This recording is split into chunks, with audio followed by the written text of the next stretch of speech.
வணக்கம். தந்தையின் பாட்காஸ்ட் செய்திகளை வாசிப்பது நான் வைகரை வருணன். முதலில் தலைப்புச் செய்திகள். கள்ளக்குறிச்சி விசச்சாராய விவகாரம். ஓய்வு பெற்ற நீதிபதி பி. கோகுல்தாஸ் தலைமையில் ஒரு நபர் ஆணையம் அமைத்து முதலமைச்சர் ஸ்டாலின் உத்தரவு. விசச்சாராய சம்பவத்தில் உயிரிழந்தவர் குடும்பத்திற்கு தலா 10 லட்சம் ரூபாய் நிவாரணம் அறிவிப்பு. சிகிச்சை பெற்று வருபவர்களுக்கு 50,000 ரூபாய் வழங்கவும் முதலமைச்சர் ஸ்டாலின் உத்தரவு. விசச்சாராய விற்பனையின் பின்புலமாக இருப்பது திமுக நிர்வாகிகள் தான். விசச்சாராய மரணத்திற்கு பொறுப்பேற்று முதலமைச்சர் பதவி விலக வேண்டும் என்றும் இபிஎஸ் வலியுறுத்தல். விசச்சாராய உயிரிழப்பே தமிழகத்தில் சட்டம் ஒழுங்கு நிலைமையின் எடுத்துக்காட்டு என்று பாஜக மாநில தலைவர் அண்ணாமலை ஆவேசம். தமிழ்நாட்டில் ஆட்சி மாறினாலும் காட்சி மாறவில்லை என சிபிஎம் மாநில செயலாளர் கே. பாலகிருஷ்ணன் விமர்சனம். விசச்சாராய சம்பவத்தை கண்டித்து 24ஆம் தேதி கண்டன ஆர்ப்பாட்டம் நடைபெறும் என அதிமுக அறிவிப்பு. வரும் 22ஆம் தேதி மாநிலம் தழுவிய அளவில் ஆர்ப்பாட்டம் நடைபெறும் என பாஜக அறிவிப்பு. வேலூரில் போலீசார் அதிரடி தேடுதல் வேட்டை. ஒரே நாளில் சாராய வியாபாரிகள் 50 பேர் கைது. 2400 லிட்டர் சாராய ஊழல்கள் அழிப்பு. ஜம்மு காஷ்மீருக்கு மீண்டும் மாநில அந்தஸ்து வழங்கப்படும் என்று பிரதமர் மோடி உறுதி. ஜம்மு காஷ்மீரில் புதிய அரசு அமையும் நாள் வெகு தொலைவில் இல்லை என்றும் பேச்சு. நீட் தேர்வு வினாத்தாள் கசிவை தடுக்க பிரதமர் மோடி முயற்சிக்கவில்லை என ராகுல் காந்தி குற்றச்சாட்டு. கல்வி அமைப்புகளை RSS கைப்பற்றிவிட்டதாகவும் பாய்ச்சல். டெல்லி உள்ளிட்ட வட மாநிலங்களை வாட்டி எடுக்கும் வெப்பாலை. சுட்டு பொசுக்கிய வெப்பத்தால் டெல்லியை சுற்றிய பகுதிகளில் 50 பேர் உயிரிழந்த சோகம். T20 உலகக்கோப்பை கிரிக்கெட் தொடரின் சூப்பர் 8 சுற்று. ஆப்கானிஸ்தான் அணியை 47 ரன்கள் வித்தியாசத்தில் வீழ்த்தியது இந்திய அணி. இனி விரிவான செய்திகள். விசச்சாராயம் குடித்து இறந்தவர்கள் குடும்பத்திற்கு 10 லட்சம் நிவாரணம் அறிவித்துள்ள முதலமைச்சர் ஸ்டாலின் ஒரு நபர் விசாரணை ஆணையம் அமைத்து உத்தரவிட்டுள்ளார். இது தொடர்பாக அவர் வெளியிட்டுள்ள அறிக்கையில் மெத்தனால் கலந்த சாராயம் அருந்தி உயிரிழந்தவர்களின் குடும்பத்தினருக்கு ஆறுதல் தெரிவித்துள்ளார். உயிரிழந்தவர்களின் குடும்பத்தினருக்கு தலா 10 லட்சம் ரூபாயும், மருத்துவமனையில் சிகிச்சை பெற்று வருபவர்களுக்கு தலா 50,000 ரூபாயும் முதலமைச்சரின் பொது நிவாரண நிதியிலிருந்து வழங்கப்படும் என அறிவித்துள்ளார். உள்துறை முதன்மை செயலாளர், காவல்துறை இயக்குநர் ஆகியோர் விசச்சாராய மரணம் குறித்து ஆய்வு மேற்கொண்டு ஒரு சில நாளில் அறிக்கை வழங்குவார்கள் என குறிப்பிட்டுள்ள முதலமைச்சர், ஓய்வு பெற்ற நீதிபதி பி. கோகுல்தாஸ் தலைமையில் ஒரு நபர் ஆணையம் அமைத்தும் உத்தரவிட்டுள்ளார். இந்த குழு முழுமையான விசாரணை மேற்கொண்டு சம்பவத்திற்கான காரணிகளை கண்டறிந்து எதிர்வரும் காலங்களில் இதுபோன்ற சம்பவங்கள் நடைபெறாமல் இருக்க மேற்கொள்ள வேண்டிய நடவடிக்கைகள் குறித்து அரசுக்கு ஆலோசனைகளை வழங்கும் எனவும், தனது பரிந்துரைகளை 3 மாதங்களுக்குள் அரசுக்கு வழங்கும் என்றும் முதலமைச்சர் ஸ்டாலின் தெரிவித்துள்ளார். தன்னை மிகவும் வேதனைக்குள்ளாக்கியுள்ள கள்ளக்குறிச்சி நிகழ்வு நிகழ்ந்திருக்கக்கூடாத ஒன்று என முதலமைச்சர் ஸ்டாலின் வருத்தம் தெரிவித்துள்ளார். எக்ஸ் தள பக்கத்தில் பதிவிட்டுள்ள அவர், கள்ளச்சாராய மரண விவகாரத்தில் எடுக்கப்பட்டு வரும் நடவடிக்கைகள் அத்தனையும் கண்காணித்து வருவதாக குறிப்பிட்டுள்ளார். மருத்துவமனையில் சிகிச்சை பெற்று வருபவர்களுக்கு உயர்தர சிகிச்சை அளிக்கப்படுவதாக முதலமைச்சர் ஸ்டாலின் பதிவிட்டுள்ளார். விசச்சாராய மரணத்திற்கு தார்மீக பொறுப்பேற்று முதலமைச்சர் பதவி விலக வேண்டும் என அதிமுக பொதுச் செயலாளர் எடப்பாடி பழனிசாமி வலியுறுத்தியுள்ளார். கள்ளக்குறிச்சி மருத்துவமனைக்கு சென்ற அவர் விசச்சாராயம் குடித்து பாதிக்கப்பட்டவர்களை சந்தித்து ஆறுதல் கூறினார். பின்னர் செய்தியாளர்களிடம் பேசிய எடப்பாடி பழனிசாமி, விசச்சாராய விற்பனையின் பின்புலமாக இருப்பது திமுக நிர்வாகிகள் தான் என குற்றம் சாட்டினார். பெற்றோரை இழந்து தவிக்கும் குழந்தைகளின் கல்வி செலவை அதிமுக ஏற்கும் என அவர் அறிவித்தார். மேலும் கள்ளக்குறிச்சி சம்பவத்தை கண்டித்து அதிமுக சார்பில் வரும் 24ஆம் தேதி கண்டன ஆர்ப்பாட்டம் நடத்தப்படும் என அதிமுக பொதுச் செயலாளர் எடப்பாடி பழனிசாமி அறிவித்துள்ளார். அதேபோல் தமிழகம் முழுவதும் கள்ளச்சாராய விற்பனையை தடுக்காமல் மெத்தன போக்கில் செயல்பட்டு வரும் திமுக அரசை கண்டித்து வரும் 22ஆம் தேதி தமிழக பாஜக சார்பில் மாநிலம் தழுவிய ஆர்ப்பாட்டம் நடைபெறும் என மாநில தலைவர் அண்ணாமலை அறிவித்துள்ளார். இந்நிலையில் தமிழ்நாட்டில் ஆட்சி மாறினாலும் காட்சி மாறவில்லை என சிபிஎம் மாநில செயலாளர் கே. பாலகிருஷ்ணன் விமர்சனம் செய்துள்ளார். கள்ளக்குறிச்சியில் விசச்சாராயம் குடித்து உயிரிழந்தவர்களின் உடலுக்கு அமைச்சர் உதயநிதி ஸ்டாலின் அஞ்சலி செலுத்தியதுடன் உறவினர்களை சந்தித்து ஆறுதல் தெரிவித்தார். கருணாபுரத்திற்கு வருகை தந்த அமைச்சர் உதயநிதி ஸ்டாலின் விசச்சாராயம் குடித்து உயிரிழந்தவர்களின் உடலுக்கு அஞ்சலி செலுத்தினார். மேலும் உயிரிழந்தவர்களின் உறவினர்களை அமைச்சர் உதயநிதி ஸ்டாலின் சந்தித்து ஆறுதல் தெரிவித்தார். மேலும் விசச்சாராயம் குடித்து உயிரிழந்தவர்களின் குடும்பத்தினருக்கு நிவாரணத் தொகையை வழங்கினார். கள்ளக்குறிச்சியில் விசச்சாராயம் அருந்தி பாதிக்கப்பட்டவர்களை பாஜக தலைவர் அண்ணாமலை நேரில் சந்தித்து ஆறுதல் கூறினார். பாதிக்கப்பட்டவர்களுக்கு பாஜகவின் சார்பில் 1 லட்சம் ரூபாய் நிதியுதவி வழங்கப்படும் என அறிவித்துள்ளார். இந்த விவகாரத்தில் உள்துறை அமைச்சர் அமித்ஷாவை சந்தித்து சிபிஐ விசாரணைக்கு உத்தரவிடக் கோரி கோரிக்கை வைக்க உள்ளதாக குறிப்பிட்ட அண்ணாமலை மதுவிலக்குத்துறை அமைச்சர் முத்துசாமி ராஜினாமா செய்ய வேண்டும் என குறிப்பிட்டுள்ளார். 1000 டாஸ்மாக் கடைகளை நாளையே மூட உத்தரவிட வேண்டும் என தமிழக முதலமைச்சரிடம் அண்ணாமலை கோரிக்கை வைத்துள்ளார். கள்ளக்குறிச்சி விசச்சாராய பலி எதிரொலியாக வேலூர் மாவட்டத்தில் ஒரே நாளில் சாராய வியாபாரிகள் 50 பேர் கைது செய்யப்பட்டனர். மாவட்ட எஸ்பி மணிவண்ணன் உத்தரவின் பேரில் 100க்கும் மேற்பட்ட போலீசார் சாராய ஒழிப்பு வேட்டையில் ஈடுபட்டனர். இதில் வேலூர் மாவட்டம் முழுவதும் ஒரே நாளில் சுமார் 2400 லிட்டர் சாராய ஊழல்கள், சுமார் 667 லிட்டர் சாராயம், 431 மது பாட்டில்கள் ஆகியவற்றை போலீசார் பறிமுதல் செய்து அழைத்தனர். மேலும் சாராயம் விற்பனை செய்ததாக 65 பேர் மீது வழக்கு பதிவு செய்து 50 பேரை போலீசார் கைது செய்தனர். தமிழக அரசின் பல்வேறு துறைகளில் குரூப் 2, 2A நிலையில் உள்ள 1820 காலி பணியிடங்களை நிரப்ப போட்டித் தேர்வு அறிவிப்பை தமிழ்நாடு அரசு பணியாளர் தேர்வாணையம் வெளியிட்டுள்ளது. செப்டம்பர் மாதம் 14ஆம் தேதி குரூப் 2 மற்றும் குரூப் 2A தேர்வுகள் நடைபெறும் என்றும் இதற்கு ஜூலை 19 வரை TNPSC இணையதளம் வழியாக பட்டதாரிகள் விண்ணப்பிக்கலாம் என்றும் தெரிவிக்கப்பட்டுள்ளது.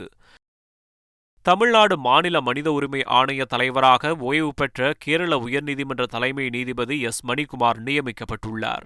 தமிழ்நாடு மாநில மனித உரிமை ஆணைய தலைவராக பதவி வகித்து வந்த நீதிபதி பாஸ்கரன் கடந்த 2023 டிசம்பர் மாதத்துடன் பணி ஓய்வு பெற்ற நிலையில் புதிய தலைவரை தேர்ந்தெடுக்கும் பணிகளை மேற்கொண்டது தமிழக அரசு. இதனைத் தொடர்ந்து தற்போது தமிழ்நாடு மாநில மனித உரிமை ஆணைய தலைவராக ஓய்வு பெற்ற கேரள உயர்நீதிமன்ற தலைமை நீதிபதி மணிக்குமாரை நியமித்து தமிழக ஆளுநர் RN ரவி உத்தரவிட்டுள்ளார். 18வது மக்களவையின் இடைக்கால சபாநாயகராக ஒடிசாவைச் சேர்ந்த பாஜக MP பத்ருஹரி மகதாபை குடியரசுத் தலைவர் திரௌபதி முர்மு நியமித்துள்ளார். அண்மையில் நடைபெற்ற மக்களவைத் தேர்தலில் பிஜு ஜனதா தளம் கட்சியிலிருந்து விலகிய இவர் பாஜகவில் இணைந்து போட்டியிட்டு வெற்றி பெற்றார். இதுவரை 6 முறை ஒடிசா மாநிலத்தில் உள்ள கட்டக் மக்களவை தொகுதியின் மூலம் MP-யாக தேர்ந்தெடுக்கப்பட்டவர் மகதாப். நாடாளுமன்றத்தில் நீண்ட அனுபவம் வாய்ந்த இவர் கடந்த முறை மக்களவை சபாநாயகர் ஓம் பிர்லா இல்லாத நேரங்களில் மக்களவையை வழிநடத்தும் துணை சபாநாயகர் குழுவிலும் இடம்பெற்று பல நேரங்களில் அவை திறம்பட நடத்தியவர் என்பது குறிப்பிடத்தக்கது. ஜம்மு காஷ்மீருக்கு விரைவில் மாநில அந்தஸ்து வழங்கப்படும் என பிரதமர் மோடி தெரிவித்துள்ளார். 2 நாள் பயணமாக ஜம்மு காஷ்மீருக்கு சென்றுள்ள பிரதமர் மோடி ஜம்மு காஷ்மீருக்கு விரைவில் மாநில அந்தஸ்து வழங்கப்படும் என தெரிவித்துள்ளார். இளைஞர்களுக்கு அதிகாரம் அளிக்கும் ஜம்மு காஷ்மீரை மாற்றியமைத்தல் எனும் நிகழ்ச்சியில் கலந்து கொண்ட பிரதமர் மோடி 1500 கோடி ரூபாய் மதிப்பிலான 84 பெரிய வளர்ச்சி திட்டங்களுக்கு அடிக்கல் நாட்டினார். மேலும் 1800 கோடி ரூபாய் மதிப்பிலான வேளாண்மை திட்டங்களையும் தொடங்கி வைத்தார். நிகழ்ச்சியில் பேசிய அவர் ஜம்மு காஷ்மீரில் சட்டப்பேரவை தேர்தலை நடத்துவதற்கான ஏற்பாடுகள் தொடங்கியிருப்பதாக குறிப்பிட்டுள்ளார். மேலும் தங்களது சொந்த வாக்கின் மூலம் ஜம்மு காஷ்மீர் அரசை தேர்ந்தெடுக்கும் நாள் வெகு தொலைவில் இல்லை என தன் உரையில் குறிப்பிட்டுள்ளார். நீட் தேர்வு முறைகேடுகள் விவகாரத்தை நாடாளுமன்றத்தில் எழுப்ப உள்ளதாக ராகுல் காந்தி கூறியுள்ளார். புதுடெல்லியில் செய்தியாளர்களை சந்தித்த ராகுல் காந்தி மணிப்பூர் முதல் மகாராஷ்டிரா வரை பாத யாத்திரை மேற்கொண்டபோது தான் சந்தித்த ஆயிரக்கணக்கான இளைஞர்கள் நாடு முழுவதும் வினாத்தாள் கசிவு நடைபெறுவது பற்றி புகார் அளித்ததாக கூறினார். நீட் மற்றும் நெட் நுழைவுத் தேர்வுகளில் வினாத்தாள் கசிந்து இருப்பதோடு நெட் தேர்வு ரத்து செய்யப்பட்டுள்ளதை சுட்டிக்காட்டினார்.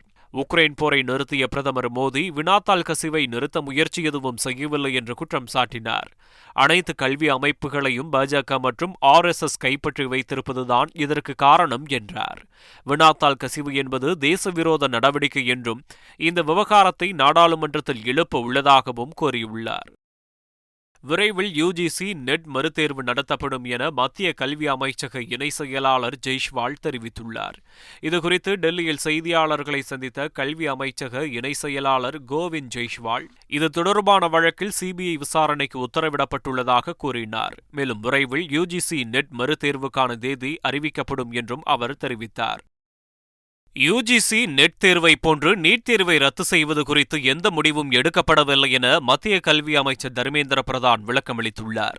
இது தொடர்பாக டெல்லியில் செய்தியாளர்களை சந்தித்த அவர், நீட் தேர்வில் பீகாரின் ஏதோ ஒரு பகுதியில் நடந்த முறைகேடு காரணமாக நேர்மையாக தேர்வு எழுதிய லட்சக்கணக்கான மாணவர்கள் பாதிக்கப்பட்டு விடக்கூடாது என குறிப்பிட்டார். வினாத்தாள் கசிவு தொடர்பாக விசாரணை நடைபெற்று வரும் நிலையில் தவறுழைத்தது தேசிய தேர்வு முகாமாக இருந்தாலும் தப்பிக்க முடியாது என குறிப்பிட்டார். மின்னணு வாக்குப்பதிவு இயந்திரங்களில் உள்ள மைக்ரோ கண்ட்ரோலை சரிபார்க்க வேண்டும் என்று தங்களிடம் 11 விண்ணப்பங்கள் வந்துள்ளதாக தேர்தல் ஆணையம் தெரிவித்துள்ளது. நடந்து முடிந்த மக்களவைத் தேர்தலில் சில தொகுதிகளில் வாக்கு எண்ணிக்கையில் முறைகேடு நடந்ததாக கூறி மீண்டும் வாக்கு எண்ணிக்கை நடத்தப்பட வேண்டும் என்று வேட்பாளர்கள் குற்றம் சாட்டியுள்ளனர். தமிழகத்தை பொறுத்தவரை வேலூர் தொகுதியில் போட்டியிட்ட பாஜக வேட்பாளர் சார்பிலும் விருதுநகரில் போட்டியிட்ட தேமுதிக வேட்பாளர் விஜயபிரபாகரன் சார்பிலும் கொடுக்கப்பட்ட புகார் மனுக்கள் பெறப்பட்டுள்ளன. இது மட்டுமின்றி ஆந்திரா, தெலுங்கானா, மகாராஷ்டிரா உள்ளிட்ட மாநிலங்களிலிருந்தும் தேர்தல் ஆணையத்திற்கு மின்னணு வாக்குப்பதிவு இயந்திரங்களில் உள்ள மைக்ரோ கண்ட்ரோலரை ஆய்வு செய்ய வேண்டும் என மொத்தமாக 11 மனுக்கள் அளிக்கப்பட்டுள்ளன. இதனையடுத்து மின்னணு வாக்குப்பதிவு இயந்திரத்தின் உற்பத்தியாளர்கள் 2 வாரங்களுக்குள் மின்னணு வாக்குப்பதிவு இயந்திர சரிபார்ப்பு மற்றும் சரிபார்ப்புக்கான அட்டவணையை வெளியிடுவார்கள் என தேர்தல் ஆணையம் தெரிவித்துள்ளது. தங்களுக்கு எதிரான தாக்குதலை எதிர்கொண்டால் பரஸ்பரம் உடனடியாக ராணுவ உதவி வழங்கி இணைந்து செயல்பட ரஷ்ய அதிபர் புட்டின் மற்றும் வடகொரிய அதிபர் கிம் ஜாங் உன் ஒப்பந்தம் மேற்கொண்டுள்ளனர். 24 ஆண்டுகளுக்கு பிறகு வடகொரியா சென்றுள்ள ரஷ்ய அதிபர் புட்டினுக்கு அங்கு சிறப்பு கம்பள வரவேற்பு அளிக்கப்பட்டது. முன்னதாக ரஷ்ய அதிபர் புட்டினை பியோங்யாங் விமான நிலையத்திற்கு நேரில் சென்று வரவேற்ற வடகொரிய அதிபர் கிம் பிறகு விமான நிலையம் வரை சென்று அவரை வழியனுப்பினார். இந்த சந்திப்பின் போது இரு நாட்டு அதிபர்களும் மிகுந்த நட்பு பாராட்டியதோடு இரு நாடுகளுக்கும் இடையே பரஸ்பரம் பல்வேறு முக்கிய ஒப்பந்தங்களை மேற்கொண்டனர். பெண்கள் முன்னேற்றத்திற்கு தமிழ்நாடு அரசு பல்வேறு நடவடிக்கைகள் எடுத்து வருவதாக தலைமை செயலாளர் கூறியுள்ளார்.